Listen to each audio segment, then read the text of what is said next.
This is the fourth year in a row of major wildfires. It's Mother Nature doing what she does. Raging flames, thick smoke, communities left to rebuild. It's more than just the fire itself, it's the memory of the previous fire, and so many people are really on edge. 2020 was a record-breaking fire season, but this year is on track to be even worse.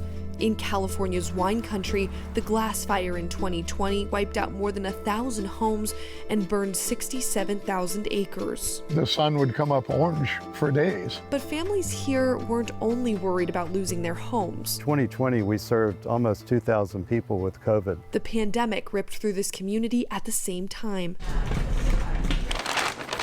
But Food for Thought was there to help. The fact that we're bringing all these nutritious foods to our COVID clients, I think, is contributing to their ability to heal. This food bank delivers healthy food to medically vulnerable people. It was founded in 1988. In the middle of an epidemic, the AIDS epidemic, there were people that were suffering and didn't have enough food. This prepared Executive Director Ron Karp to deal with long-lasting emergencies. And now the need is greater than ever. Things really shifted when Delta came. We've already served 2,500 people with COVID. Ron is worried as he watches COVID cases climb again. The smoke in the air is only making his community sicker and his job tougher. It certainly has exacerbated people's problems with COVID, because the smoke is really bad for the lungs, and COVID is a disease that affects the lungs. So I think more people are dying because of that. Researchers at Harvard found that is true. They studied almost 100 counties across Washington, Oregon, and California and found 20% of COVID cases last year were linked to elevated wildfire smoke.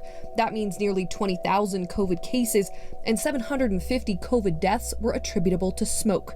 Harold DeWitt was grateful he survived his breakthrough case. They said that if I hadn't had the vaccine, there was a possibility, that I would not have been in very good shape. He has diabetes and Parkinson's. I don't walk very good at all. Harold got COVID-19 this summer.